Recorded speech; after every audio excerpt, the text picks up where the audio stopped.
வணக்கம், welcome to வேலுவேல்ஸ் kitchen. இன்றைக்கி இறால் குழம்பு எப்படி வைக்கிறதுன்னு பார்க்கலாம். ரொம்பவே ஈஸியாக இதை செஞ்சிடலாங்க. நீங்களும் ஒரு முறை இது மாதிரி ட்ரை பண்ணி பார்த்துட்டு எப்படி இருந்ததுன்னு கமெண்ட் பண்ணுங்கள். ரொம்பவே டேஸ்டியாக இருந்ததுங்க. பிடிச்சிருந்தா லைக் பண்ணுங்கள், மறக்காமல் சப்ஸ்கிரைப் பண்ணுங்கள். அப்படியே பக்கத்தில் இருக்கிற பெல் பட்டனை கிளிக் பண்ணிவிடுங்க. அப்போ தான் நான் புதுசாக போடுற வீடியோவுக்கான நோட்டிஃபிகேஷன் உங்களுக்கு உடனுக்குடனே வந்து சேரும். வாங்க இப்போது இறால் குழம்பு எப்படி வைக்கிறதுன்னு பார்க்கலாம். ஒரு பேனில் 2 டேபிள் ஸ்பூன் எண்ணெய் சேர்த்துக்கிறேன். 1 டீஸ்பூன் சோம்பு, இது சின்ன டீஸ்பூனுங்க, அதனால் 2 சேர்த்துக்கிறேன். நல்லா பொரியட்டும். பொரிஞ்சதும் 3 காஞ்ச மிளகா சேர்த்துக்கலாம். உங்களுக்கு காரம் எவ்வளோ வேணுமோ அந்த மாதிரி சேர்த்துக்குங்க. நான் ஆரம்பத்திலே அதை தான் சொல்கிறேன். காஞ்ச மிளகா நல்லா வறுந்துடுச்சு.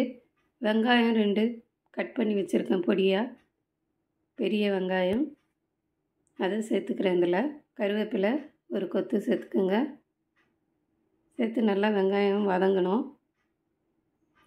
ஏன் வெங்காயம் அதிகமாக சேர்க்கணுன்னா கிரேவி கொஞ்சம் திக்காக கிடைக்கும், அதனால் வெங்காயம் அதிகமாக சேர்த்துக்குங்க. வெங்காயம் நல்லா சிவப்பாக வறுந்து வரணும். பொன்னிறமாக வறுந்ததும் தக்காளி 4 எடுத்து கட் பண்ணி வச்சுருக்கேங்க, பொடியாக கட் பண்ணி வச்சுக்கோங்க. இஞ்சி பூண்டு விழுது 1 டீஸ்பூன் இதில் சேர்த்துக்கிறேன். வெங்காயம் நல்லா வதங்கி வந்துடுச்சு. இதில் இஞ்சி பூண்டு பேஸ்ட்டு 1 டீஸ்பூன் சேர்த்துக்கிறேன்.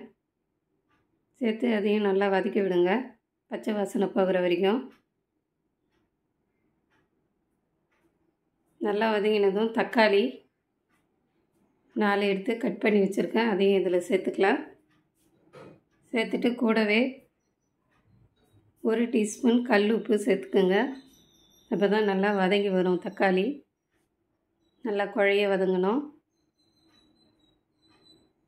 நல்லா மிக்ஸ் பண்ணி விட்டுட்டு கொஞ்சம் நேரம் 2 நிமிஷம் வெயிட் பண்ணுங்கள். தக்காளி நல்லா வெந்து இந்த மாதிரி வந்ததும் நல்லா நசுக்கி விடலாம். மசிச்சு விடும்போது தக்காளி கொஞ்சம் மசிஞ்சு வரும், குழம்பும் கொஞ்சம் திக்காக வரும். இந்த மாதிரி நசுக்கி விடுங்க. இப்போ மிளகாய்த்தூள், குழம்பு மிளகாய்த்தூள் 3 டீஸ்பூன் எடுத்து வச்சுருக்கேன். காஷ்மீரி சில்லி பவுடர் 2 டீஸ்பூன், தனியாத்தூள் 2 டீஸ்பூன், மஞ்சள் தூள் 1/2 டீஸ்பூன் அதை சேர்த்துக்கிறேன். இதில் சேர்த்து பச்சை வாசனை போகிற வரைக்கும் வதக்கி விட்டுக்கிட்டே இருங்க. உங்களுக்கு திக்காக இருக்கிற மாதிரி இருந்தால் கொஞ்சமாக தண்ணி தெளித்து வதக்கி விடுங்க. நல்லா மசாலா வாசனை போனதும் இதில் எறா 1/4 கிலோ எடுத்து வச்சுருக்குங்க, அதை சேர்த்துக்கலாம். க்ளீன் பண்ணி வச்சுருங்க, அதை இதில் சேர்த்துக்கிறேன். எறாவை சேர்த்தாச்சு. இதையும் கொஞ்சம் நேரம் அப்படியே புரட்டி விட்டுக்கிட்டே இருங்க. மசாலாவில் நல்லா கலந்து வரட்டும். புரட்டி விட்டு தேவையான அளவுக்கு தண்ணி சேர்த்துக்கலாம். உங்களுக்கு எந்த அளவுக்கு தண்ணி வேணுமோ அந்த அளவுக்கு சேர்த்துக்குங்க. மசாலா நல்லா கலந்து விட்டாச்சு. இப்போது தேவையான அளவுக்கு தண்ணி சேர்த்துக்கிறேன். இன்னும் கொஞ்சம் தண்ணி சேர்த்துக்கலாம், ரொம்பவே திக்காக இருக்குது. குழம்பு மிளகாய்த்தூள் எதுக்கு சேர்க்குறேன்னா குழம்பு திக்காக வரும், அதுக்காக தான் சேர்க்குறது. உங்களுக்கு தனி மிளகாய்த்தூள் நீங்கள் வச்சுருக்கீங்கன்னா தனி மிளகாய்த்தூள் 2 டீஸ்பூன் சேர்த்துக்குங்க. தனியாத்தூள் 4 டீஸ்பூன் சேர்த்துக்குங்க.